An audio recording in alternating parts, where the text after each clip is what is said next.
ونصلی علی رسولہ الکریم اما بعد۔ معزز سامعین، السلام علیکم ورحمۃ اللہ وبرکاتہ۔ ایک ہمارے بھائی نے ایک معترض کا سوال بھیجا ہے کہ اگر رفع الیدین منسوخ ہو گیا تھا تو امام شافعی، احمد بن حنبل، امام مالک، امام بخاری، مسلم یہ پھر کیوں کرتے تھے؟ کیا انہیں ترک رفع الیدین کی احادیث نہیں ملی تھی؟ ہم اس اعتراض کا جواب انشاءاللہ آپ کی خدمت میں عرض کرتے ہیں۔ ہماری اس گفتگو میں 4 باتیں ذکر ہوں گی۔ نمبر 1 وضاحت، نمبر 2 دھوکے سے پردہ فاش، نمبر 3 الزامی جواب، نمبر 4 تحقیقی جواب۔ سب سے پہلے وضاحت۔ معترض کا امام مالک رحمۃ اللہ علیہ کو رفع الیدین کے قائلین میں ذکر کرنا غلط ہے، کیونکہ صحیح روایت کے مطابق امام مالک رحمہ اللہ پہلی تکبیر کے علاوہ رفع الیدین کے قائل نہیں تھے، جیسا کہ ان کی معروف و مشہور کتاب المدونہ میں موجود ہے۔ نمبر 2 معترض نے یہ ایک دھوکہ دیا ہے۔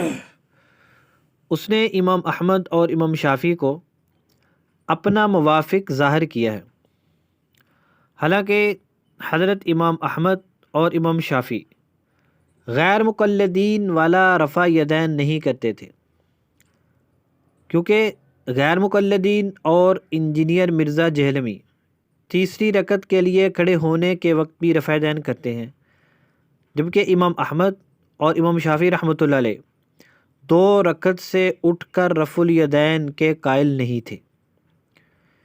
اس بات کو دوسرے لفظوں میں ہم یوں بھی کہہ سکتے ہیں کہ غیر مقلدین اور انجینئر مرزا کے نظریے کے مطابق امام شافعی اور امام احمد کی نماز خلاف سنت تھی، تو بھئی جس آدمی کی نماز ہی خلاف سنت ہے تم اس کو اپنے موافق لوگوں میں ذکر کیوں کر رہے ہو؟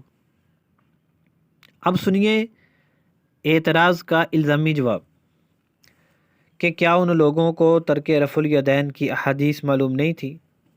اس کا الزامی جواب سنیے۔ بعض محدثین اور فقہا ائمہ سجدوں کے درمیان بھی رفع الیدین کرتے تھے۔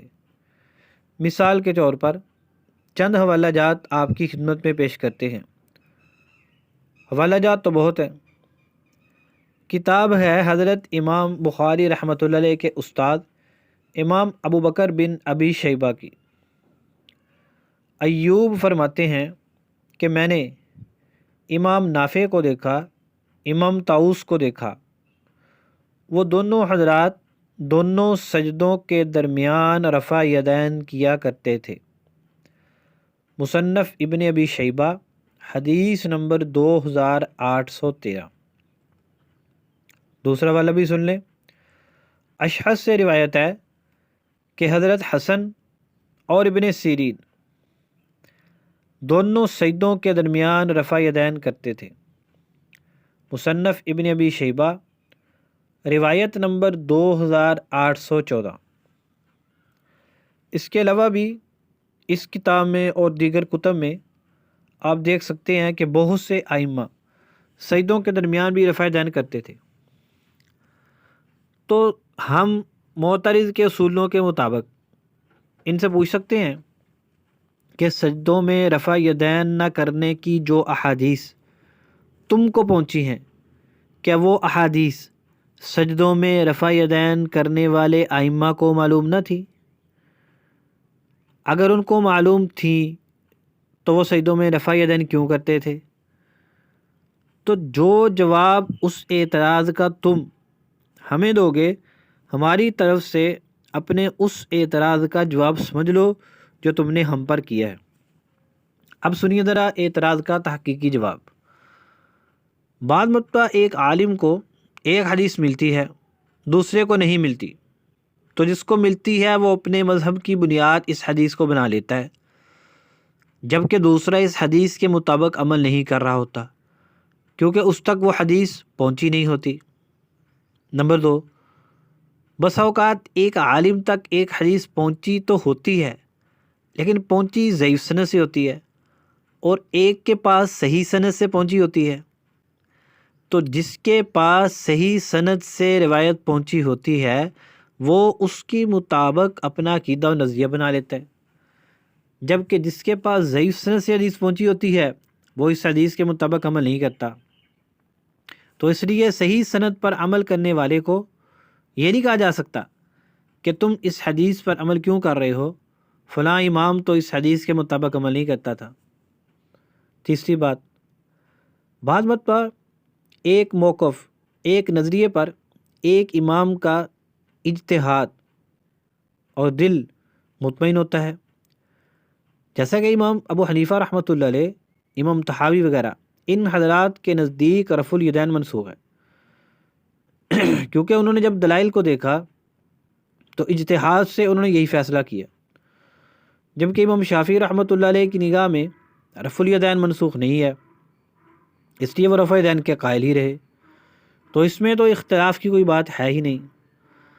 ہماری نظر میں چونکہ ائمہ احناف کا موقف رفع یدین کے منسوخیت والا، رفع الیدین کی مرجوحیت والا اور ترک رفع یدین کے راجح ہونے والا، یہ درست ہے، اس لیے ہم نے اس کو اختیار کر لیا۔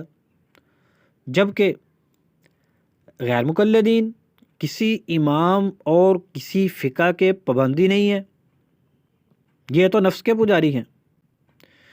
جن جن جگہوں پر، اب آخر میں ایک اہم بات سن لیں، جن جن جگہوں پر غیر مقلدین اور انجینئر مرزا لوگ رفع یدین کرتے ہیں، اس کی تو ایک حدیث بھی مرفوعاً ثابت نہیں ہے۔ آسان لفظوں میں، امام احمد اور امام شافعی والا رفع یدین ثابت ہے لیکن منسوخ ہے، جبکہ غیر مقلدین والا رفع یدین سرے سے ثابت ہی نہیں ہے۔ تو ان کو چاہیے باقی کام چھوڑیں، ہن پر اعتراض کی دکان بند کریں، اپنا رفع یدین صحیح سند کے ساتھ ایک مرفوع روایت سے ثابت کر دیں، تاکہ ہم مان جائیں کہ واقعی آپ کا موقف مضبوط ہے۔